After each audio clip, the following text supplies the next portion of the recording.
दोस्तों आज के इस एपिसोड के जो हमारे गेस्ट हैं वो है professor Jagdish Rai sir.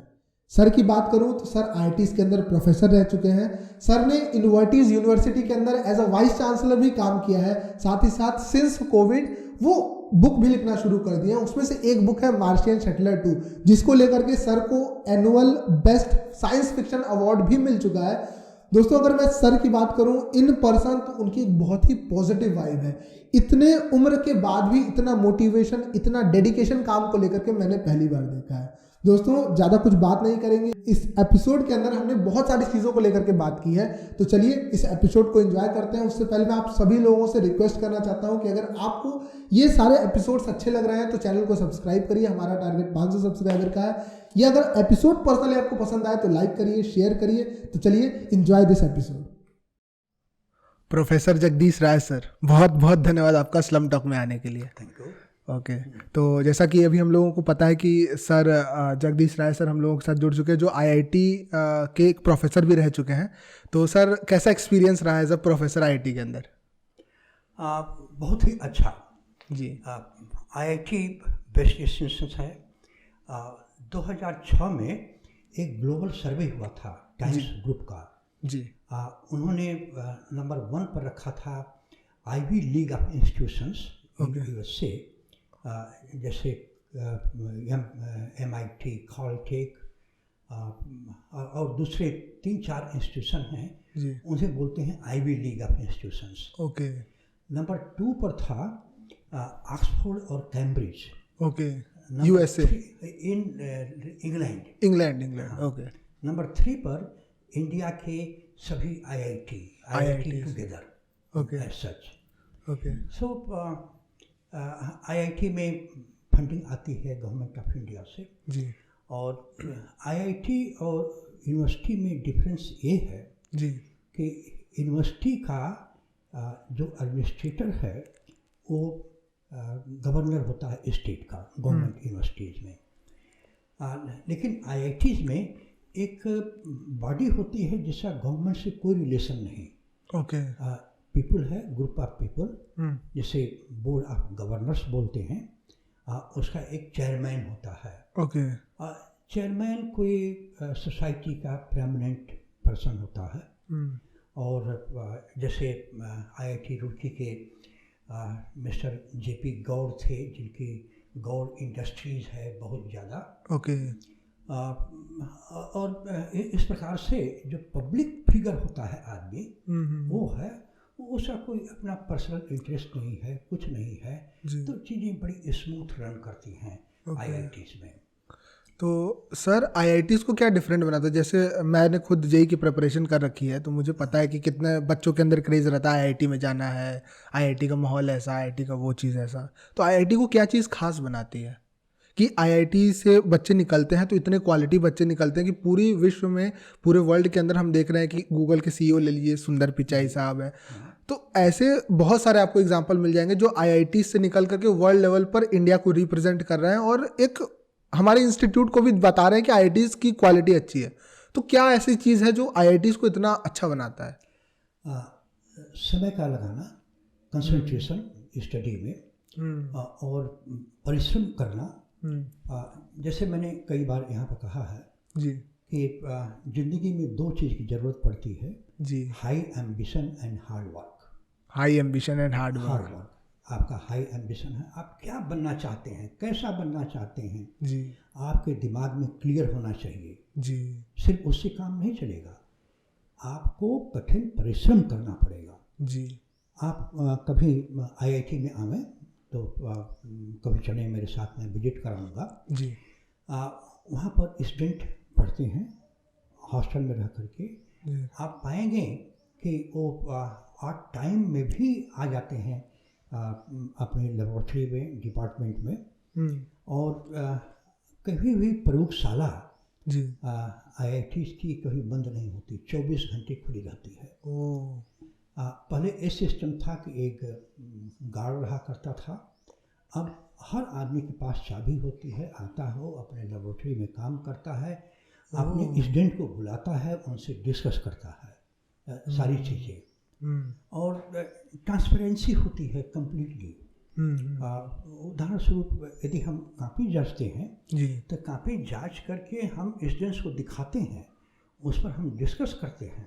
Students को कहीं डाउट हो तो पूछता है, हम बताते हैं कि आपने यहाँ गलती किया है और आपने यहाँ सही किया है। जी कभी कभी टीचर से भी मिस्टेक हो जाती है, ऐसे कोई पॉइंट छूट जाता है तो उसे कोई भी पर्सन अदरवाइज नहीं लेता। जी स्टूडेंट से डिस्कस करके और लगता है कि सही स्टूडेंट कह रहा है तो उस पर प्रॉपर मार्क दिया जाता है। तो ये जो लगन है, डिवोशन है पढ़ाई के प्रति, जी वही उनको अलग बनाती है दूसरों से। जी और वो बड़े साइन कर रहे हैं, बड़े बड़े इंडस्ट्रीज उनकी हैं, पूरे वर्ल्ड में हैं, पूरी दुनिया में हैं। और आप पाएंगे कि दुनिया के जितने भी CEOs हैं जी कंपनीज के, वो मोस्टली IITs से हैं। IIT रुड़की हुआ, कानपुर, खड़गपुर, बॉम्बे, चेन्नई एंड अदर्स जी लाइक दैट।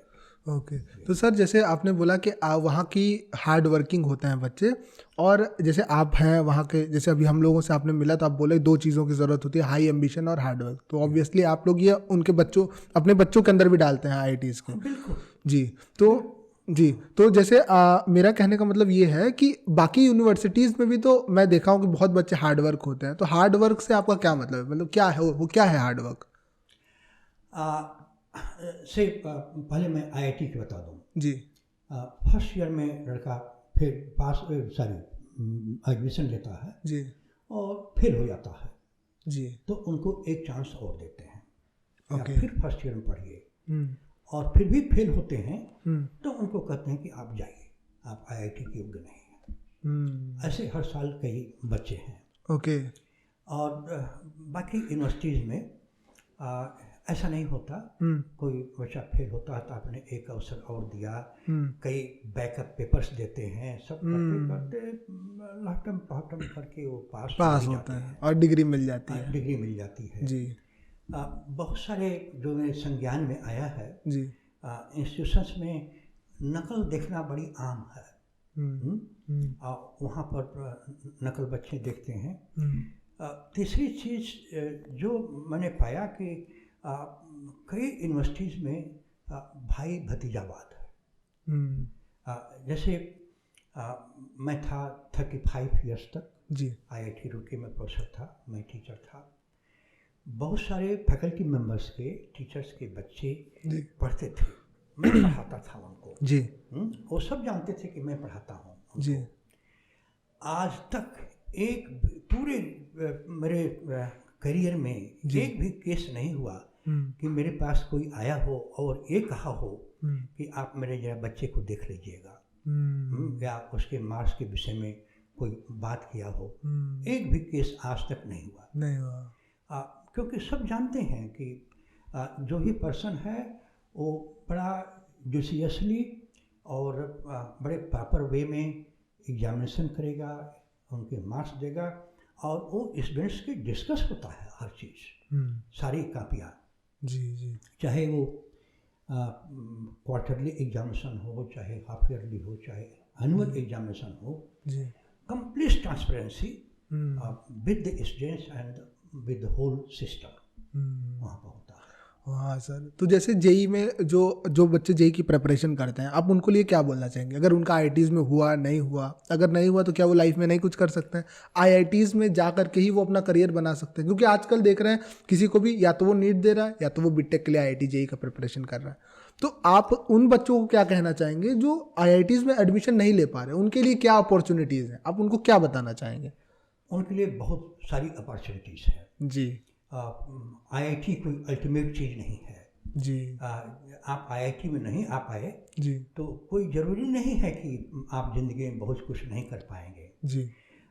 मैंने देखा है लाइफ में, और आपने भी देखा होगा, पढ़ा होगा जी, कि कई बार कोई अपॉर्चुनिटी न मिलना अच्छे के लिए होता है। वो भी एक अलग अपॉर्चुनिटी होती है, अलग अपॉर्चुनिटी है जी जी जी। से फॉर एग्जाम्पल आपने IIT में एडमिशन ले लिया, इंजीनियर बन गए, किसी कंपनी में काम करने लगे, आपका जीवन यापन अच्छे चलने लगा जी। यदि आपका IIT में एडमिशन नहीं हुआ है, ऐसे बहुत से लोग हैं जो स्टार्टअप शुरू करते हैं, स्टार्टअप, एक खुद की कंपनी बनाते हैं जी, और कंपनी बना करके और बहुत हाई लेवल तक ले जाते हैं। और यदि वो आईआईटी में होते, एडमिशन लेते, एग्जामिनेशन पास करते, तो शायद इस लेवल के नहीं हो पाते। मैं एक उदाहरण देना चाहता हूँ। जी जी जी, बिल्कुल बिल्कुल। बिल गेट्स जी, MIT जो USA का बेस्ट इंस्टीट्यूशन है, उसमें एडमिशन लिए। जी, वो पढ़े वहाँ पर 1-2 साल तक, बड़े ख़राब नंबर आए। उनको कहा गया कि आप जाइए छोड़ करके, आप यूनिवर्सिटी में, IIT में, MIT में नहीं पढ़ सकते।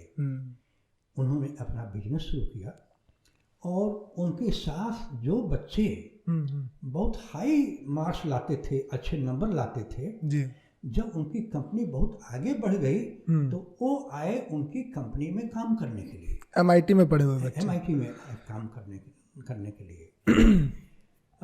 मैं एक और उदाहरण देना चाहता हूँ जी,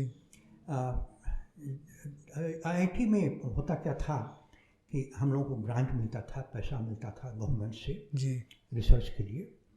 और हम देखते थे, वॉच करते थे कि कोई लड़का यदि बहुत तेज है, तेज तर्रार है, तो उनको इनवाइट करते थे कि आओ हम तुमको PhD कराएंगे। ठीक, वो आता था, PhD कर लेता था। PhD करके किसी यूनिवर्सिटी में, इंस्टीट्यूशन से लेक्चरर, रीडर, प्रोफेसर कुछ बन गया जी। ऐसे ही एक एग्जाम्पल था, एक स्टूडेंट था KV जगन्नाथ, ओके, हैदराबाद से। ओके, वो 2nd क्लास था, उसका एडमिशन हो गया था IIT में। मेरे पास आया कि मैं क्या करूं। मैंने कहा कि वो आया PhD करने के लिए, ओके, मेरे अंडर। मैंने कहा कि तुम PhD मत करो जी, क्योंकि तुम्हारा 2nd क्लास है, तुमको नौकरी मिलने में बाद में प्रॉब्लम होगी। जी, तो उसका सवाल था फिर मैं क्या करूं, बिजनेस करो। ये बात उसकी समझ में आ गई। वो गया हैदराबाद, अपने फादर से कुछ पैसा लिया, अपने घर में एक ऑफिस खोली और एक कंपनी इस्टेब्लिश की। कंपनी का नाम है choice solutions private limited. Choice solution private limited, okay. तो बेसिकली क्या है ये कंपनी, क्या है? IT कंपनी है। ओके, IT कंपनी है, ओके। और आज उसकी ऑफिसेस हैं दिल्ली, मुंबई, कोलकाता, लंदन, बॉस्टन। और करीब 5-7 साल पहले वो मुझसे मिला था, बताया था कि टोक्यो में भी अपनी ऑफिस खोलने जा रहा है। मान लीजिए वो 1st क्लास पास होते और वो भी PhD कर लेते, मैं उनको एक्सेप्ट करता क्योंकि बहुत ही अच्छा स्टूडेंट था, अच्छा लगता था मुझे बाय नेचर। तो कहीं हो गया होता रीडर प्रोफेसर। अब वो इस पोजीशन पर है, जिस लेवल पर असिस्टेंट एंड प्रोफेसर होते हैं, उनको कई ऐसे लोगों को एम्प्लॉयमेंट दे सकता है। ये डिफरेंस है। ओके, ओके, चलिए सर, ये तो पॉजिटिव्स की बात हो गई IIT के। अभी कुछ दिन से बहुत सारे केसेस देखने को मिल रहे हैं कि बच्चे पीयर प्रेशर में आकर के सुसाइड कर ले रहे हैं। आप उनके ऊपर क्या बोलना चाहेंगे कि ऐसा क्या है IIT के अंदर जो बच्चे इतना प्रेशर ले रहे हैं? क्योंकि मेरा एक फ्रेंड है जो IIT अभी खड़गपुर में पढ़ रहा है, मैं उसका नाम नहीं लूँगा फॉर ऑब्वियस रीजंस, बट वो पढ़ रहा है। स्टार्टिंग के उसके जो 2 साल थे वो काफ़ी उसके लिए बहुत, मतलब समझ लीजिए कि बहुत परेशानी वाले थे। वो वहाँ जाता था, कॉलेज में नहीं पढ़ पाता था, फिर उसने एक बार ड्रॉप आउट की भी सोची, बट ओवरऑल ये हुआ कि इतना ज़्यादा उसके ऊपर पीयर प्रेशर हो गया कि वो उससे निकलने में उसको 2 साल लग गए। तो ये जो बच्चे कुछ कुछ होते हैं जो इमोशनली उतने स्ट्रांग नहीं होते हैं, तो वो बच्चे घबरा करके, बच्चे परेशान होकर के सुसाइड जैसा कदम उठा लेते हैं। आप उनको क्या बोलना चाहेंगे? ऐसा क्या है वैसे IITs के अंदर? IIT के अंदर कुछ नहीं है, बड़ा नॉर्मल है सब चीज़ें जी। सबसे बड़ी चीज़ होती है एक्सपेक्टेशन। एक्सपेक्टेशन समाज की, उम्मीद समाज की, उम्मीद माँ बाप की। वो चाहते हैं कि हमारा बेटा जो है IIT में ही एडमिशन ले, जो कि बहुत सारे एवेन्यूज़ हैं, सब चीज़ें हैं, वो कहीं भी जा सकता है। मान लीजिए वो IIT में एडमिशन हो गया तो उसके ऊपर प्रेशर रहता है बेस्ट परफॉर्मेंस के लिए कि पढ़ाई करे और आगे जाए। और मान लीजिए किसी वजह से उसके अंदर एक कैपेबिलिटी नहीं हुई, तो हताश होकर के लोग ऐसा कदम उठाते हैं। मतलब सर आप ये कह रहे हैं कि बेसिकली अगर आईआईटीज के अंदर कोई बच्चा चला गया तो उसके ऊपर एक ठप्पा लगा देते हैं माथे पे कि ये तो बहुत अच्छा बच्चा है, अब ये करेगा तो बहुत बेस्ट काम करेगा, ऐसा करके ये चीज़ें गलत है। एक्सपेक्टेशन अपने बच्चे से नहीं रखिए। हाँ, कभी नहीं रखिए, नहीं रखिए। दूसरी चीज उन पर छोड़ दीजिए, उनके ऊपर छोड़ दीजिए, क्या करना चाहते हैं। करेक्ट है।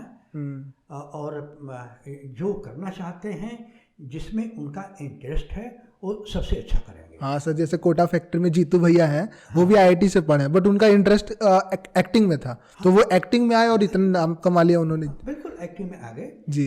ऐसे बहुत से लोग हैं जिनका इंटरेस्ट था लिटरेचर में, ओके, लिटरेचर में चले गए, आईआईटी करने के बाद लिटरेचर में चले गए।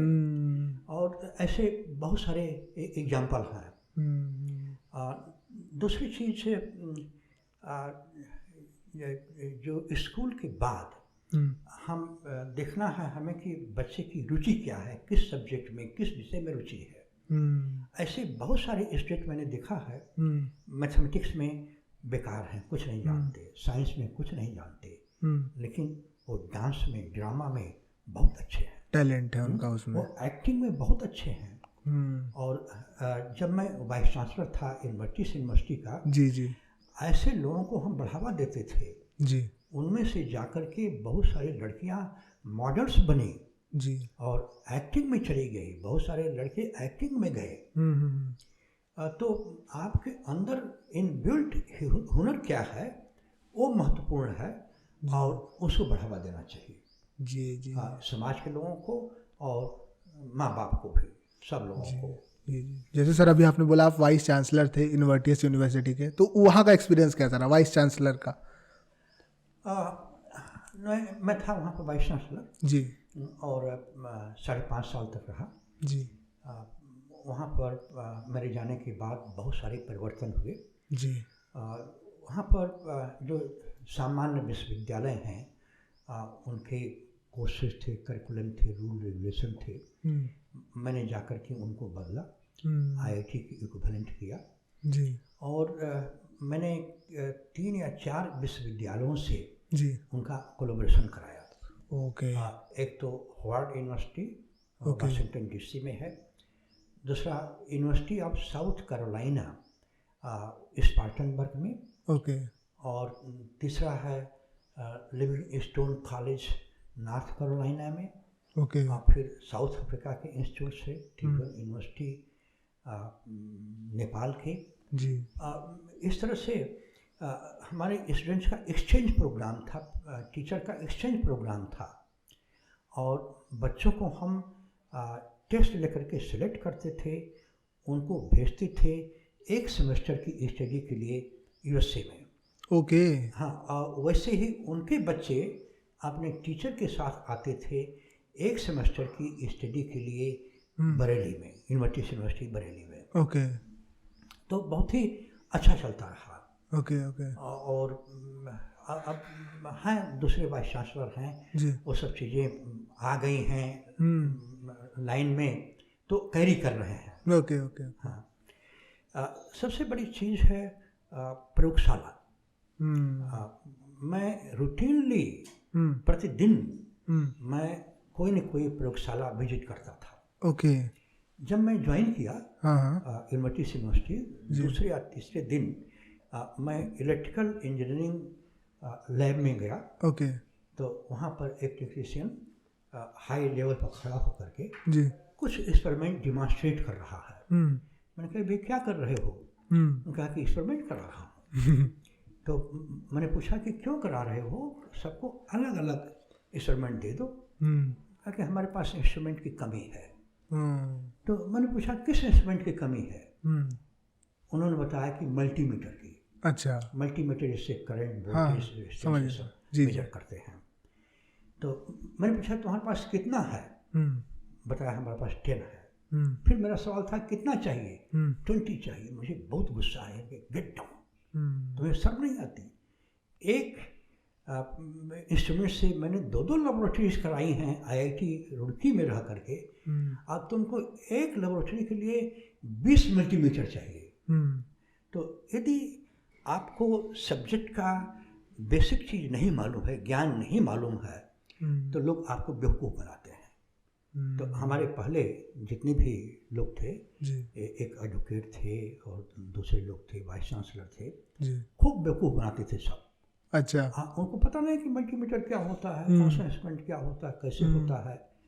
और इसके बाद सभी प्रयोगशालाओं में लोग बड़े अटेंटिव हो गए और जाकर के प्रयोगशालाओं में अच्छी तरह काम होता था।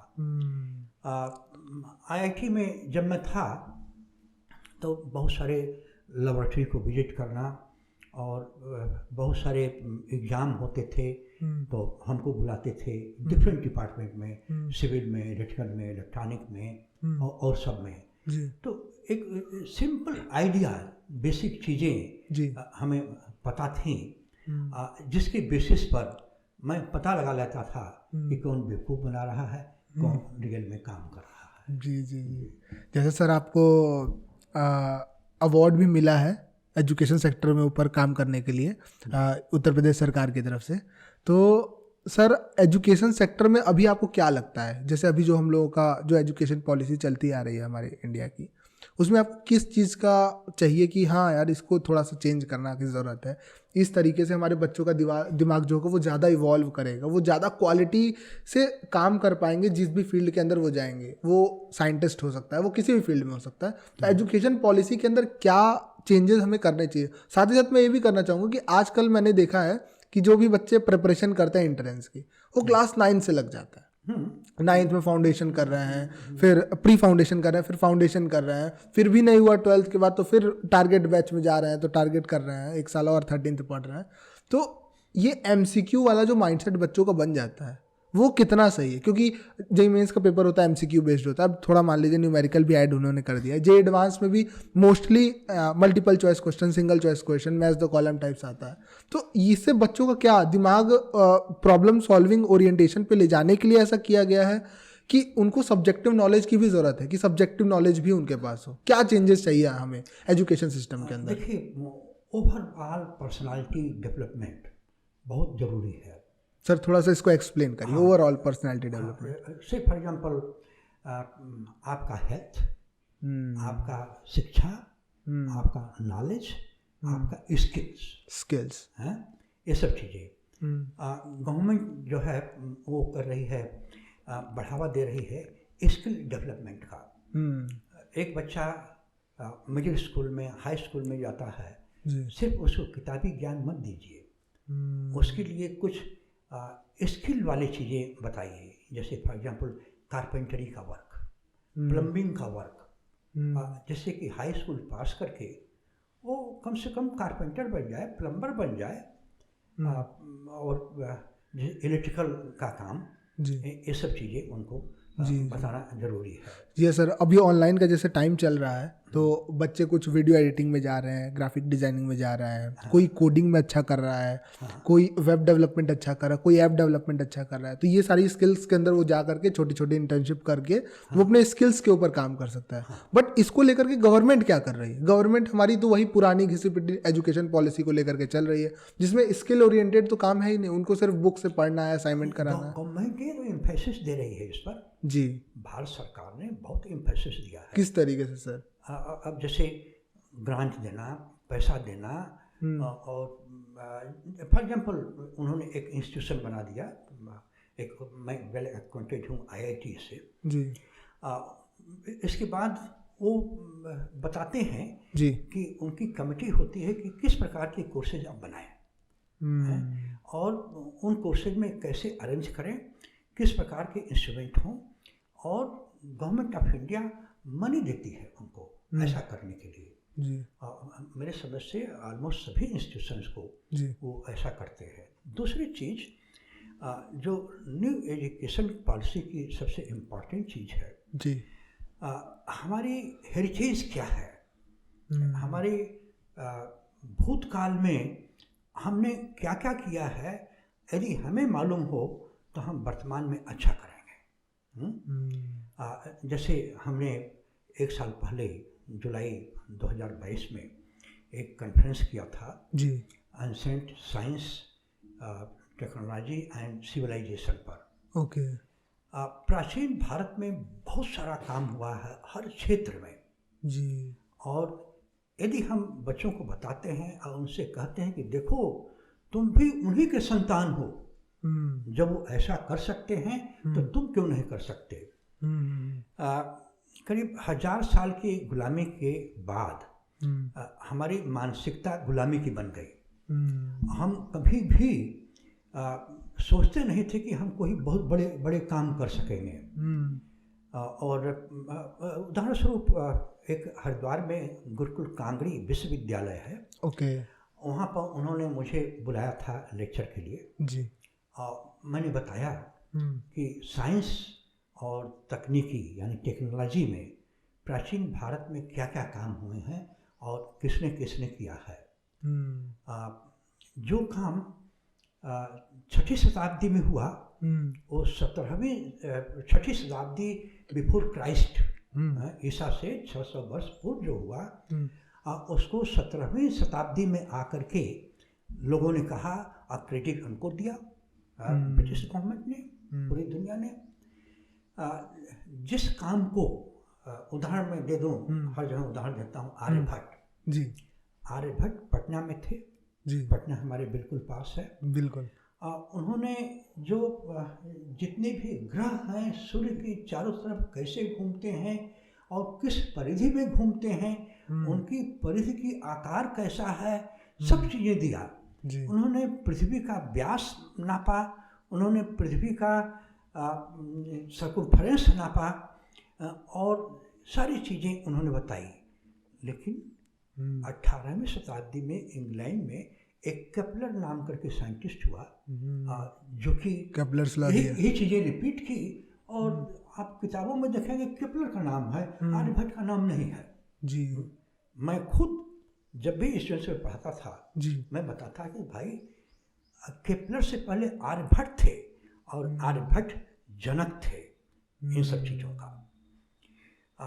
तो फिर मैं बताता था स्टूडेंट्स को जी, कि जब आर्यभट्ट ऐसा कर सकते हैं, वराहमिहिर ऐसा कर सकते हैं, कणाद ऐसा कर सकते हैं, उन्हीं के संतान आप हैं, तो आप क्यों नहीं कर सकते, आप उनसे बेटर कर सकते हैं। और ये चीज़ें मेरे समझ से धीरे धीरे जनमानस में आने लगी जी, और लोग समझने लगे हैं जी। हाँ, मैं उदाहरण दे रहा था गुरुकुल कांगड़ी विश्वविद्यालय का। जब मैंने कणाद के विषय में, आर्यभट्ट के विषय में, इन लोगों के बारहमिहिर के विषय में बताया, तो वहीं पे एक फैकल्टी मेंबर थे, उनको विश्वास नहीं, ऐसे हो ही नहीं सकता, ये कैसे संभव है। क्यों कि बचपन से उनको यही दिमाग में बैठाया गया कि ये सब चीज़ें वेस्ट में हुई हैं, यूरोप में हुई हैं, इंडिया में नहीं हुई हैं। एक और चीज़ है मैं कहना चाहूँगा जी जी। जैसे ये जो नंबर हैं जी, 0 to 9 जी, इसकी इजाद भारत में हुई। जिस आर्यभट्ट की बात मैं कर रहा था जी, आर्यभट्ट ने 0 का कंसेप्ट दिया, शून्य का कंसेप्ट दिया और 0 का सिंबल दिया आर्यभट्ट ने। और ये नंबर सिस्टम यहाँ से धीरे धीरे अरब पहुँचा, क्योंकि उन दोनों अरब में भारत में बड़े आदान प्रदान हुआ करते थे जी, विद्वानों का और लोगों का जी। तो उन्होंने कहना शुरू किया हिंद नंबर। और जब अरब से ये सब ज्ञान धीरे धीरे यूरोप पहुंचा, स्पेशली ग्रीस पहुंचा, तो उन्होंने कहना शुरू कर दिया अरबिक नंबर। तो वो अरबिक कहते हैं, ये अरब वाले हिंद कहते हैं, एक्चुअली ये इंडिया की ओरिजिन से हुआ, इंडिया में ये सब चीज़ें की गई हैं। और बीज गणित में बहुत सारा काम हुआ है भारत में, ज्योमेट्री में भारत में बहुत सारा काम हुआ है। और ज्योमेट्री के सहारे ही आर्यभट्ट ने पृथ्वी का व्यास मेजर किया, उसकी परिधि मेजर की, सरकमफरेंस, डायमीटर, हाँ ये, और सारी दुनिया को ज्ञान दिया जी। तो मतलब सर आपका कहने का मतलब है कि हमारी एंशियंट जो सिविलाइजेशन थी, जो हमारे एंशियंट, हमारे जो लीनिएज जिनके हम हैं आज, हाँ, वो बहुत एडवांस थे, बहुत एडवांस टेक्नोलॉजी उनके पास थी, बहुत एडवांस ज्ञान था, बट 18th सेंचुरी में और जब ये आए हमारे यहाँ पर ब्रिटिशर्स, तो वो हमारे ज्ञान को उठा करके अपने देश के नाम पर उसको सेल करना स्टार्ट कर दिया। हाँ, जो भी हुआ हो। हाँ, कि वो हमारा ज्ञान लेते थे, पढ़ते थे और अपने लॉज के हिसाब से दे देते थे। जैसे तरीके से भी आपने बोला आर्यभट्ट ने सारी चीज़ों को बताया था, सोलर सिस्टम कैसे मूव कर रहा है, सन सेंटर में रखा हुआ है। सेम केपलर्स ने अपने 3 लॉ बना करके उसमें दे दिए। तो सर यहाँ पे मैं एक और भी ऐड करना चाहूँगा, सिर्फ और सिर्फ ये साइंस के साथ नहीं हुआ, ये फिलोसोफर के साथ भी ये काम हुआ। जैसे एक बुक है 7 habits of highly effective people, आपने पढ़ा होगा ऑब्वियसली। तो उसके जो ऑथर हैं वो बताते हैं कि उसमें जितने भी मैंने हैबिट बताई है, 7 हैबिट्स, वो सारी हैबिट हमने श्रीमद् भागवत गीता से ले रखी है। हाँ। तो बेसिकली हमारे जो ज्ञान है, जो हमारे बच्चे जो वेस्ट की तरफ भाग रहे हैं, आपका उनके लिए यही एक मतलब है बात कहने की कि आप इंडिया की जो हमारे वेद हैं, जो हमारे लिटरेचर हैं, जो पुराने उसके ऊपर भी फोकस करिए, क्योंकि उसके अंदर बहुत ज्ञान है। हमारी सिविलाइजेशन बहुत एडवांस रह चुकी है। आप ये बात बोल रहे हैं। देखिए, एडवांस थी और हमने बहुत काम किया था जी। और दूसरे जो वेस्ट तरफ भाग रहे हैं जी, और आज आप देखेंगे इंडियन डायस्पोरा जो है, जो विदेश में रहने वाले भारतीय हैं जी, और वो बड़े ही इफ़ेक्टिव हैं, बहुत सारी चीज़ों को कंट्रोल कर रहे हैं।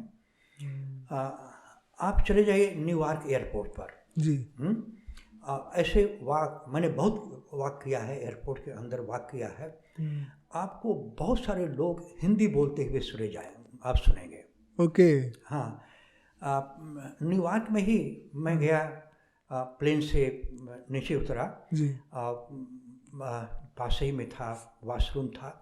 मैं गया, वॉशरूम में जाने लगा तो वहाँ पर जो क्लीनर है उसने कहा कि साहब रुक जाइए, अभी जरा मैं साफ़ कर लूँ। फिर उसने साफ़ किया तो मैं गया वहाँ पर जी। तो ये जो हमारी मातृभाषा है, हिंदी है जी, इसका प्रसार हो रहा है सारे विश्व में। हमारे इंजीनियर, हमारे साइंटिस्ट, हमारे फिलोसफर जा रहे हैं और भारत क्या है, भारत की संस्कृति क्या है, ये उन लोगों को पता चल रहा है, जो कि पहले नहीं था। तो एक बहुत बड़ी चीज़ है, इम्पॉर्टेंट चीज़ है जी। वहाँ पर। सर हमारे देश में एक और प्रॉब्लम बहुत ज़्यादा है कि सभी बच्चों को एजुकेशन नहीं मिल पा रही है। जैसे अब मैंने अपने लास्ट वाला जो पॉडकास्ट था उसमें भी मैंने बताया था कि 444 मिलियन बच्चे हैं हमारे इस वक्त देश में, जिसमें सिर्फ और सिर्फ 250 मिलियन ही बच्चे पढ़ पा रहे हैं, स्कूल जा पा रहे हैं, या कोई भी रीज़न हो सकता है, उनके पेरेंट्स के पास पैसा नहीं है, बच्चे के और भी बहुत सारी प्रॉब्लम्स होती हैं। तो इसके लिए हम लोग क्या कर सकते हैं? एज ए इंडिविजुअल हम लोग क्या कर सकते हैं? एज ए संस्था हम लोग क्या कर सकते हैं? गवर्नमेंट को क्या करना चाहिए कि सारे बच्चे स्कूल जा पाएँ? जैसे गवर्नमेंट की कुछ स्कीम आई है मिड डे मील करके, उत्तर प्रदेश सरकार की, कि उसमें खाना भी दे रहा है तो बच्चे थोड़ा सा और अट्रैक्टिव है वो पॉलिसी, तो बच्चे जा रहे हैं, पढ़ रहे हैं। बट अभी भी हमारे कहीं ना कहीं कुछ लूप होल बच रहा है, कुछ ना कुछ लूप होल है। तो सभी बच्चों को, क्योंकि चाइना और इंडिया में डिफरेंस यही है सर कि हमारे पास यंग यूथ है, वहाँ पर यंग यूथ नहीं है। चाइना इतनी ऊंचाई तक पहुँच सकता है, इतना अच्छा जीडीपी ग्रोथ, इकोनॉमिक ग्रोथ हो सकती है। इंडिया में भी एजुकेशन का यूज़ करके हम भी अपनी जीडीपी को बहुत ऊंची लेवल तक ले जा सकते हैं। तो जैसे अभी हम लोगों का कोविड का टाइम आया था, रशिया यूक्रेन का वॉर हुआ था, ये सारे में पूरी दुनिया रिसेशन की तरफ मूव कर रही थी, बट इंडिया था जो अपनी जीडीपी को, अपने इकोनॉमी को स्टेबल कर दिया था। स्टैग्नेंट हो गई थी, ग्रोथ नहीं हो रहा था, बट रिसेशन भी नहीं आ गया था उसमें। तो इसमें कहीं ना कहीं हमारे एजुकेशन का बहुत बड़ा काम है। यहाँ कहीं ना कहीं हमारे पास इतनी डाइवर्सिटी होने के बाद भी गवर्नमेंट को सपोर्ट लोग कर रहे हैं, तो एजुकेशन से ये चीज़ों को और हम लोग अच्छा कर सकते हैं। तो क्या हम लोग और किस तरीके से बच्चों को और एजुकेटेड बना सकते हैं और लिटरेट कर सकते हैं? क्योंकि कर्नाटका, केरला साइड में जाएंगे तो लिटरेसी रेट बहुत ज़्यादा है और प्रॉस्पेरस भी है वो स्टेट हमारा। तो एजुकेशन को हम लोग कैसे हर गांव तक, हर बच्चे तक पहुंचा सकते हैं? पहली चीज़ जनता द्वारा मैं एक एग्जांपल दूं, दिव्य वेलफेयर सोसाइटी जी। Divya welfare society 2 school run कर रही है, एक विलेज चौरा में जी और दूसरा विलेज जालूपुर में जी। गांव में जा कर के कौन से बच्चे स्कूल नहीं जा रहे हैं, पेरेंट्स को समझा बुझा करके उनको लाना पढ़ाना, ये तो जनता कर सकती है, हम कर सकते हैं। हम यदि ऐसे ही एक एक गांव अडॉप्ट कर लें फिर जाकर के बच्चों को ऐसी शिक्षा दें पूरे देश में, तो बहुत कुछ कल्याण हो सकता है। बच्चे स्कूल नहीं आते, सबसे बड़ी कमी है शिक्षा की। पेरेंट्स सभी मजदूर वर्ग के लोग हैं, झुग्गी झोपड़ी में रहते हैं। वो प्रतिदिन काम करके कमाते हैं और प्रतिदिन खाते हैं। उनके अगर 4 बच्चे हो गए तो 4 दूना 8 वर्किंग हैंड हो गया। वो सोचते हैं कि पढ़ने जाएगा तो हम पैसा लगाएंगे, और ये 4 हैं तो 8 हैंड से उस कमा करके लाएंगे तो हमारा भला होगा। इस मेंटलिटी को हमें चेंज करना है। इस मेंटलिटी को सोशल लेवल पर, गवर्नमेंट लेवल पर हमें लोगों को एजुकेट करके, बता करके, समझा करके हमें इसको चेंज करना पड़ेगा। दूसरे, जहाँ तक सरकार का सवाल है, भारत सरकार का और स्टेट गवर्नमेंट भी, जैसे आपने केरला का एग्जांपल दिया, बड़ा प्रोग्रेसिव है। वो लोग बहुत कुछ कर रहे हैं। पहले बच्चे स्कूल नहीं जाते थे, उन्होंने क्या किया कि अब स्कूल में खाना दे रहे हैं। कम से कम खाने के बहाने वो आते हैं स्कूल में और पढ़ते हैं। मैं जिस मिडिल स्कूल में पढ़ता था, मेरे गांव का मिडिल स्कूल, एक बार मैं अपने गांव जा रहा था, मेरी पत्नी भी थी साथ साथ। मैंने कहा कि चलिए आपको अपना स्कूल दिखाते हैं। हम चले गए स्कूल में। पहले तो लोग समझे कि कोई अफसर वगैरह आया है, सब फड़फड़ा के भागे। हम कहा नहीं भाई, मैं इस स्कूल का विद्यार्थी रहा हूँ। और जाकर के मैंने देखा, मुझे बड़ी खुशी हुई कि वहाँ पर सारे बच्चों को यूनिफॉर्म है, प्रॉपर फर्नीचर है। हम तो टाट पर बैठ के पढ़ा करते थे, ज़मीन पर। तो और उनको खाना मिलता है दोपहर में, और वेल टू डू हैं, सब चीज़ें हैं, टीचर हैं, सब लोग हैं। तो हो सकता है कि हम पेरेंट्स की कमी हो। पेरेंट्स की कमी भी वहाँ पर मेरी समझ से अशिक्षा और हमारी जनसंख्या, ये बहुत बड़े कारण हैं। तो ये सब चीज़ें हैं जिसे हमें धीरे धीरे दूर करना है और समाज को आगे बढ़ाना है। दूसरी चीज़, हमें देश प्रेम के विषय में बच्चों को बताना बहुत ज़रूरी है, चाहे वो जिस लेवल के भी हों, चाहे वो क्लास 1, 2 से लेकर के यूनिवर्सिटी लेवल के हों। वो आवश्यक है, क्योंकि हमारे प्रधानमंत्री मोदी जी का विचार है कि सन 2047 तक भारत विश्व का सबसे विकसित देश बने, और आज का बच्चा उसमें प्रौढ़ होगा, वो कंट्रोलिंग पावर होगा, वो सारा काम करेगा। और इसलिए उनमें ये देशभक्ति की भावना भरना बहुत ज़रूरी है कि किस प्रकार से हम इस देश को आगे ले जाएं, अब विश्व का सर्वाधिक विकसित देश बनाएं, कम से कम 2047 तक। तो क्या सर इसमें स्टार्टअप का भी बहुत बड़ा रोल होने वाला है? क्योंकि अगर हमें विकसित देश बनाना है तो हमें अपनी जीडीपी के ऊपर भी काम करना होगा। हाँ, काम करना है। और बड़ी खुशी की बात है जी, आज से करीब 8-9 साल पहले जी, हमारी जो इकोनॉमी है जी, 11वीं पोजीशन पर थी विश्व में जी, और अब जाकर के 5वीं पोजीशन पर आ गई है।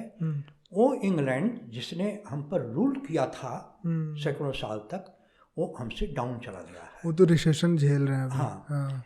दूसरी चीज़, अभी रिसेशन के विषय में बात बताऊंगा मैं। दूसरी चीज़, जब भारत की अर्थव्यवस्था ऐसी थी कि पूरे विश्व की 40% से ज़्यादा इकोनॉमी भारत गवर्न करता था।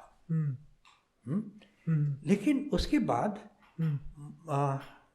अरब के लोगों को आक्रमण शुरू हुआ, उन्होंने लूटना शुरू किया, मंदिरों को तोड़ना शुरू किया और संस्थानों को डिस्ट्रॉय करना शुरू किया, कल्चर को डिस्ट्रॉय करना शुरू किया। उसके बाद जा कर के हमारी ग्लोबल कंट्रोल ऑफ इकोनॉमी जा कर के 20 to 21% हो गया। उसके बाद ब्रिटिश है। ब्रिटिश ने हमारे जो कल्चरल हेरिटेज थे उसको डिस्ट्रॉय नहीं किया हैं, लेकिन उन्होंने हमारी इकोनॉमी को ध्वस्त कर दिया। हम पढ़ते थे किताबों में, स्कूल में, कि ढाका में ऐसे मलबल बनते थे कि कोई लेडी 7 लेयर मलबल के कपड़ा पहन के गई अपने फादर के पास, और फादर ने बहुत डांटा कि तुम नंगी क्यों आ रही हो। इस प्रकार के कपड़े होते थे। उन्होंने क्या किया कि ऐसे कारीगरों का हाथ काट दिया, ऐसे कारीगरों को बर्बाद कर दिया, और कपड़ा वगैरह इंग्लैंड से बनाने लगे, विद इफेक्ट दैट कि 1947 में जब अंग्रेज छोड़ करके भारत से गए, उस समय हम सिर्फ 3% ग्लोबल इकोनॉमी को कंट्रोल करते थे। और धीरे धीरे हमने प्रगति की। आज से 8-9 साल पहले हम 11वीं पोजीशन पर थे, आज हम 5वीं पोजीशन पर हैं। मुझे पूरा विश्वास है कि 2047 तक हम नंबर 1 पर होंगे। नंबर 1, बिल्कुल बिल्कुल। और मैं क्या कह रहा था कि बाद में तो रिसेशन, हाँ, इसी के विषय में जी। हाँ, और दूसरी चीज़ है, हमारे देश का एक तबका जी, वो क्या करता है कि मदरसों में पढ़ता है, वो सिर्फ कुरान पढ़ता है और कभी भी उस कुरान से ऊपर नहीं आ पाता। कुरान बहुत अच्छी चीज़ है, कुरान जरूर पढ़ना चाहिए हैं। जो हिंदू हैं उनको गीता जरूर पढ़नी चाहिए, लेकिन उसके साथ साथ समाज में क्या काम कर रहा है, विज्ञान में क्या काम हो रहा है, गणित में क्या काम हो रहा है, अर्थशास्त्र में क्या काम हो रहा है, समाजशास्त्र में क्या काम हो रहा है, ये जानना भी बहुत जरूरी है। अभी असम के मुख्यमंत्री विश्वा शर्मा, उन्होंने एक कंपलसरी कर दिया है कि मैथमेटिक्स और साइंस की पढ़ाई मदरसों में होनी चाहिए, जरूरी है। तो एक रिपोर्टर पूछा कि फिर आपका वोट बैंक खत्म होगा इससे? कहेंगे नहीं, मेरा वोट बैंक बढ़ेगा।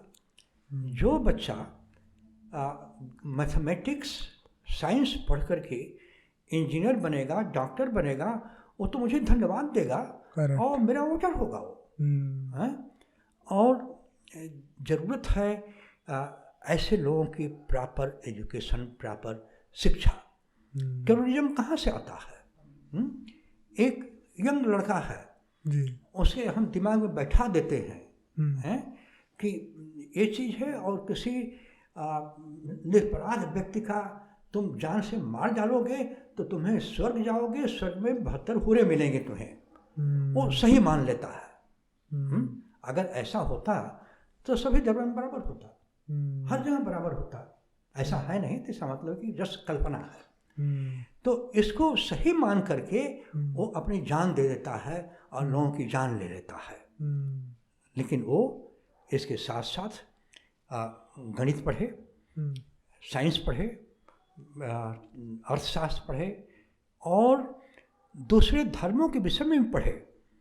उसे पता हो कि हिंदुइज्म क्या है, उसे पता हो कि क्रिश्चियनिटी क्या है, जीसस क्राइस्ट कौन थे, कृष्ण कौन थे, मोहम्मद साहब कौन थे। सो देश के हर व्यक्ति को ये जानना जरूरी है।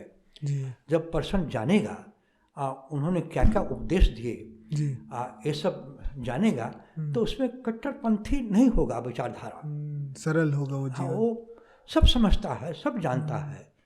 और इसलिए ये जरूरी है कि एक ऐसे करिकुलम इस्टेब्लिश करें हम जिसमें कि एक प्लूरल सोसाइटी की कल्पना हो। प्लूरल सोसाइटी का मतलब होता है वो सोसाइटी जहाँ पर सभी धर्म के लोग, सभी रंग के लोग, सभी रेस के लोग, सभी जेंडर के लोग एक साथ रहें और एक दूसरे का रिस्पेक्ट करें। और तभी संभव होगा जब एक दूसरे के विषय में जानेंगे। वही बरेली में ही मैंने शुरू किया था एक करिकुलम बनाना यूनिवर्सिटी लेवल पर, first year, second year, third year, master level पर। उसमें जो है इस्लाम की पढ़ाई, इस्लाम क्या है कैसे है, बेसिक चीज़ें, जी हिंदुज़म की बेसिक चीज़ें, क्रिश्चियनिटी की बेसिक चीज़ें, ऐसे ही बौद्धिज़्म, जैनिज़्म, इन सब की, और यहूदी लोगों की सारी चीज़ें जब थोड़ा थोड़ा नॉलेज रहेगा तो समझेंगे, आपस में अंडरस्टैंडिंग होगी और भाईचारा होगा। तो इस प्रकार की व्यवस्था होनी चाहिए। लेकिन एनी हाउ फिर वो नहीं कर पाए इस चीज़ को जी और फिर कभी मुझे मौका मिला जी भविष्य में तो मैं ऐसे कोर्सेज बनाऊंगा, जी लोगों से रिक्वेस्ट करूंगा कि आप इसे इम्प्लीमेंट कीजिए। जी सर, मतलब आपका कहने का मतलब ये है कि हमारी देश से भी देश की जीडीपी भी इससे ग्रोथ करेगी। क्यों? इस वजह से क्योंकि जब हमारे अंदर एक साथ रहने की भावना रहेगी तो साथ में ग्रोथ मिलेगी। एक लड़का, उदाहरण स्वरूप एक लड़का मदरसा से जी कुरान पढ़ के आता है, जी वो मौलवी बनेगा, मुल्ला बनेगा, इसके अलावा कुछ नहीं बन सकता। लेकिन वो साइंस और मैथमेटिक्स पढ़ता है, वो इंजीनियर बनेगा, डॉक्टर बनेगा, मिल्स फैक्ट्री में जाएगा, काम करेगा, देश की इकोनॉमी की ग्रोथ होगी। अपने फैमिली के साथ साथ वो देश को भी कंट्रीब्यूट कर पाएगा। बिल्कुल बिल्कुल बिल्कुल, खुद को, अपने परिवार को और देश को। जी इसको बात लोग नहीं समझते। दूसरी चीज़, भारत को सबसे विकसित देश होना बहुत ज़रूरी है जी वो इसलिए कि आज देख रहे हैं कितना संघर्ष है पूरे विश्व में। द्वितीय विश्व युद्ध बीत गया, तृतीय विश्व की तरफ हम अग्रसर हो रहे हैं। यूक्रेन और रसिया में, इधर ईरान और कुछ प्रॉब्लम चल रही है इसराइल में, तो कई जगह है, उधर चाइना और ताइवान में। लेकिन ये सभी देश, मैंने जिनका जिनका नाम लिया है, इनका अहिंसा में विश्वास नहीं है, अहिंसा की बात नहीं करते। सिर्फ भारत एक देश है जो अहिंसा की बात करता है। भारत ही एक देश है जो वसुधैव कुटुंबकम की बात करता है। सारा विश्व एक कुटुंब है, सबको भाईचारा होना चाहिए। और महात्मा गांधी ने कहा था कि जब आप शक्तिशाली होंगे तभी आप शांति की स्थापना कर सकेंगे। तो विश्व में शांति की स्थापना हो, इसलिए भारत को सबसे शक्तिशाली होना बहुत जरूरी है, तभी जाकर के विश्व कल्याण होगा। हम जब पूजा करते हैं तो कहते हैं विश्व का कल्याण हो, वनस्पतियों का कल्याण हो, औषधियों का कल्याण हो, सबका कल्याण हम चाहते हैं। सिर्फ हम ही हैं जो सबका कल्याण चाहते हैं, बाकी लोग चाहते हैं कि सिर्फ मेरा कल्याण हो, दूसरों का अहित हो। ये है। जी जी जी, बहुत अच्छा लग रहा है सर। साथ ही साथ मैं ये भी बताना चाहूँगा कि आपने बुक भी लिखी है। हाँ। तो एज अ राइटर आपका क्या एक्सपीरियंस रहा है, थोड़ा सा वो बताइए। और साथ ही साथ बुक के अंदर है क्या है, थोड़ा सा ऑडियंस को वो भी बताइए ताकि वो थोड़ा सा बुक को उसको पढ़े, क्योंकि बहुत इंटरेस्टिंग मुझे बुक लगी। वो साइंस फिक्शनल बुक है, तो थोड़ा सा बताइए ऑडियंस को हमारे। देखिए, साइंस फिक्शन की मेरे पास आइडिया आई। सर बुक का पहले नाम बता दीजिए सर। बुक मैंने 2 किताबें लिखी हैं। Okay. Martian settler 1, Martian settler 2। Martian settler 2 पर मुझे यूकी गोते अवार्ड भी मिला है। अभी 2022 में सितंबर में मिला था वो। जी। वो उस साल की बेस्ट साइंस फिक्शन मानी गई थी। Congratulation sir. हाँ, जी। ये आइडिया आया मुझे लिखने का कोरोना के टाइम पर, जी, जब मेरे पास कोई काम नहीं था, हम घर के अंदर कन्फाइन रहते थे, तब मैंने लिखना शुरू किया। जी। जहाँ तक मार्शन सेटलमेंट का बात है, जी, एक चीज़ बता दूँ, यहाँ भी बारह मिहिर जिनका जन्म सन 505 में हुआ था। जी। आर्यभट्ट का जन्म 493 ईस्वी में हुआ था। जी।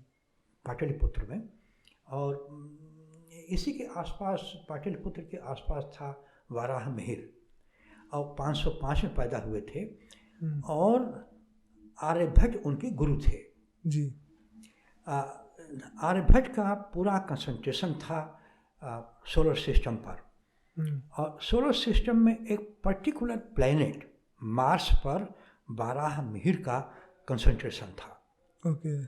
बारह मील ने जो ऐसे ही डायमीटर है मार्स का, परिधि मार्स की है, वो सब मेजर किया। 12 मील ने बताया कि मार्स पर पानी है। ये सब चीज़ें, तो ये तो बात हुई 505 में। लेकिन 18वीं शताब्दी में 17 से कुछ में एक जर्मन स्कॉलर ने कहा कि मार्स पर आदमी रहते हैं, वहाँ पर जीवन है। कि कुछ फोटोग्राफ में ऐसे नहर जैसी चीज़ें दिखाई पड़ती थीं। मैं भी जब प्राइमरी मिडिल स्कूल में पढ़ता था तो मुझे यही बताया गया था कि संभवतः मार्स पर आदमी रहते हैं। लेकिन उन्होंने कुछ नहीं किया, कहा। और पूरे लिटरेचर मैंने स्कैन कर लिया। पूरे यूरोप में मार्स के ऊपर कोई भी साइंटिफिक स्टडी नहीं है जी। सिर्फ मॉडर्न टाइम में जब हमारे स्पेस क्राफ्ट बने, सैटेलाइट्स बने, उन्होंने मार्स को प्रोब किया, तब पता चला कि मार्स पर कोई रहता नहीं, कोई इनहैबिटेशन नहीं है। मार्स पर कौन कौन से मिनरल हैं, कौन कौन सी चीज़ें हैं, और ये तब जाकर के हमको पता चला। अभी भी पता नहीं था कि पानी भी है मार्स पर जी। लेकिन जब मंगलयान हमारे इसरो का स्पेस क्राफ्ट मार्स पर गया जी। उन्होंने मार्स के ऊपर उसने चक्कर लगाया और पता लगाया कि मार्स पर पानी है। मार्स पर इन लोगों ने पता लगाया कि सिलिकॉन है, जिससे कि चिप्स बनते हैं, इलेक्ट्रॉनिक है, सेमीकंडक्टर, हाँ, आयरन है। आयरन इतना ज़्यादा है कि आयरन ऑक्साइड का कलर लाल होता है, और इसलिए वहाँ पर इतना आयरन ऑक्साइड है कि पूरा पूरा मार्स जो है लाल रंग का दिखाई पड़ता है, रेड प्लैनेट। हाँ, इसे रेड प्लैनेट बोलते हैं उसको जी। वहाँ पर यूरेनियम है, वहाँ पर कॉपर है, बहुत सारी चीज़ें वहाँ पर हैं। अब बहुत समय से लोगों की तमन्ना रही है, लोग प्रयास भी कर रहे हैं जाकर के मंगल पर बसने के लिए। एलन मस्क, हाँ, उदाहरण स्वरूप एलन मस्क हैं जी, यूएसए के जी। उन्होंने रॉकेट वगैरह भेजना शुरू किया है जी। इंडिया में भी हैदराबाद के बेस्ट 2 कंपनीज हैं। एक है स्काई रूट एरोस्पेस, दूसरा है ध्रुवा स्पेस। वो भी उन्होंने रॉकेट वगैरह अपना प्राइवेट रॉकेट लॉन्च किया है, प्राइवेट कंपनी है जी। उनकी भी मंशा यही है कि वो मार्स पर जाकर के लोगों को ले जाएं, वहाँ पर बसें। तो ये तो है प्राइवेट ऑर्गेनाइजेशन। तीसरे देश के अंदर कैपेबिलिटी है मार्स पर पहुँचने की, वो है चीन। लेकिन चीन के अंदर प्राइवेट ऑर्गेनाइजेशन अलाउड नहीं है, प्राइवेट कंपनी। सिर्फ कम्युनिस्ट पार्टी ऑफ चाइना ही कुछ कर सकती है। अच्छा, तो मैं नहीं जानता कि वो क्या करेंगे जी। तो ये मेरे प्रश्न उठाए मेरे विचार में कि क्यों न कुछ लिखा जाए, नावल ही सही। पहली चीज़ थी, हम जब मार्स पर पहुंचेंगे तो हम कैसे पानी लेंगे, पानी कहाँ से आएगा, बेसिक चीज़ पीने का पानी। चूँकि ग्राउंड में वाटर है तो आपने एक होल डिग किया, एक कुआं खोदा और पानी ले लिया। उसमें आप एकदम प्रिमिटिव स्टेज में हैं। आप लोहा कैसे बनाएंगे, लोहा के ओर से। फिर मुझे अध्ययन करना पड़ा कि प्राचीन काल में जो लोहा इंडिया में बनता था वो बहुत ही मजबूत होता था। सारे विश्व में इंडिया की बनी हुई तलवारें सप्लाई होती थी। आज जो है कुतुब मीनार के पास एक स्तंभ है, आज से 2500 साल पहले का है, लोहे का, उस पर जंग नहीं लगी है। तो किस तरह से वो बनाते थे वो मैंने अध्ययन किया, और अध्ययन के बाद मैंने उनको बताया कि वहाँ के आदमी जाकर के जो गए थे उन्होंने ऐसे से बनाना शुरू किया। फिर था कि वहाँ पर पत्थर ही पत्थर है, रॉक है, हमें तो मिट्टी चाहिए खेती करने के लिए। फिर मैंने अध्ययन किया बायोटेक्नोलॉजी का, वाइडली अध्ययन किया बायोटेक्नोलॉजी का। बायोटेक्नोलॉजी में आप पढ़ेंगे कि एक होता है बैक्टीरिया। बैक्टीरिया का नाम है बैसिलस पास्चुरी। ओके। बैसिलस पास्चुरी बैक्टीरिया का काम है वो जाकर के जो बालू है, सैंड है, उसको जोड़ करके पत्थर जैसा रॉक बना देता है, पत्थर बना देता है। ओके। और दूसरा बैक्टीरिया है बायोमाइनिंग बैक्टीरिया, अच्छा। जो पत्थर को तोड़ करके चूरा बना देता है, भुरभुरा बना देता है, जिसमें कि आप जो है जितने मिनरल हैं आप निकाल सकते हैं, एक्सट्रैक्ट कर सकते हैं उससे। तो इन दोनों के विषय में अब था कि कैसे खेती हो। बायोमाइनिंग बैक्टीरिया है, हमने वहाँ के राख को, पथरीली ज़मीन को तोड़ा, और तोड़ने के बाद फिर हमने क्या किया कि वहाँ पर मकान बनाने के लिए हमने बालू लिया, तोड़ने के बाद हिस्स लिया, उसको एक आकार दिया, उस पर बैक्टीरिया डाला, और वो बैक्टीरिया 1 हफ्ते में उसको रॉक बना देते हैं, खूब तगड़ा। और सेकंड टाइम फिर कर दिया जाए तो इतने हार्ड होते हैं जितना कि मार्बल स्टोन होता है। तो इस प्रकार से हमने फिर बताया कि आप इस तरह से मकान बना सकते हैं। तीसरी चीज़ थी खेती करना। जब मिट्टी बन गई राख तोड़ करके बैक्टीरिया द्वारा, तो खेती कैसे हो। आप थोड़ा सा मुझे बॉटनी का अध्ययन करना पड़ा। जी सर, मैं सॉरी इंटरप्शन के लिए, बट आप पूरी स्टोरी मत बताइए वरना कोई बुक नहीं पढ़ेगा फिर आपकी। इस वजह से थोड़ा सा ब्रीफ में उनको बता दीजिए कि बुक के अंदर क्या है, ताकि थोड़ा सा उनके अंदर क्यूरियोसिटी रहे और वो बुक भी खरीदें। जी। तो ऐसे कि जो एक होता है शैवाल, हिंदी में बोलते हैं एल्गी। जी। एल्गी का काम है कि 400 टाइम्स वो कार्बन डाइऑक्साइड एब्जॉर्ब करते हैं। ओके। ऑक्सीजन छोड़ते हैं, बनाते हैं। अच्छा, ट्रीज के मुकाबले हमारे जो पेड़ हैं, ट्रीज एंड प्लांट्स के मुकाबले। Okay okay. जिस पर कि मैं काम करने वाला हूँ। अच्छा। अभी फ्यूचर में। अच्छा। दूसरे थे एनिमल हमें चाहिए जी, फूड के लिए, वर्क के लिए।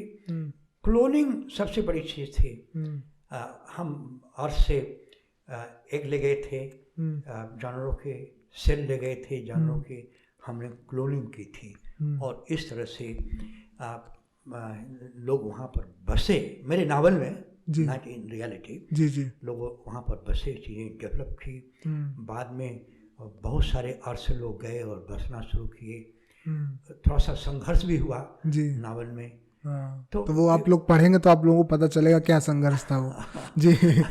और ये संघर्ष तो होता ही है। बिल्कुल बिल्कुल। आप कहीं भी, आज हम पृथ्वी पर रह रहे हैं तो इतना संघर्ष है, लड़ ले रहे हैं एक देश दूसरे देश से, वहाँ पे तो हम लोग जा रहे हैं, बस रहे हैं। बिल्कुल। तो वहाँ पर तो ये है नावल के विषय। मेरा ये सिर्फ एक कहना है जी कि साइंस फिक्शन लिखने से समय या उससे पहले आप जो साइंटिफिक इंफॉर्मेशन है उसका प्रॉपर नॉलेज होना चाहिए। यदि आपको नॉलेज नहीं है तो पढ़ने वाला समझेगा कि हमको बेवकूफ़ बना रहा है। बिल्कुल। ऐसा तो हो ही नहीं सकता।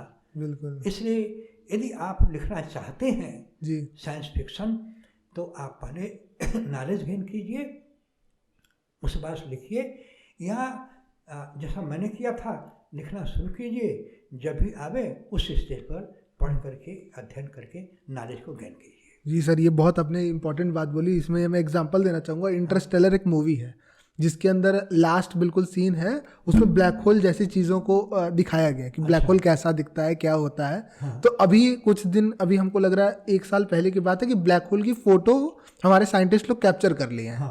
तो अब उस मूवी के अंदर उस सीन के लिए पर्टिकुलरली इतना पहले से काम किया गया कि जब फोटो आई है उस ब्लैक होल की, तो बहुत ज्यादा सिमिलर दोनों फोटो लग रही है देखने में। तो व्यक्ति की इमेजिनेशन स्ट्रांग हो सकती है जब हमारे पास एक करंट नॉलेज हो और उस नॉलेज का इस्तेमाल करके हम इमेजिनेशन करें, तो वो ज्यादा रियलिटी के क्लोज रहती है। थोड़ा आपका ये कहने का मतलब है। Correct correct sir. Black hole क्या होता है? इवन प्रकाश की किरण भी नहीं गुजर सकती, उसके पास से खींच लेता है जी हर चीज। हम जाएं तो हम नहीं रहेंगे, कोई पदार्थ नहीं रहेगा जी। वो जो उनके न्यूक्लियस में कण होता है, न्यूट्रॉन बन जाएगा। तो ये सब चीज़ें यदि आप पास नॉलेज नहीं है, जी, सिर्फ इमेजिनेशन है, तो कोई फायदा नहीं। नॉलेज और इमेजिनेशन दोनों को कंबाइन करके तब आप कोई चीज़ पेश कर सकते हैं, और वो एक्चुअल रियलिटी भी लगेगी ना कि कुछ एक्चुअल में हो रहा है। हाँ, मैं समझ रहा हूँ सर।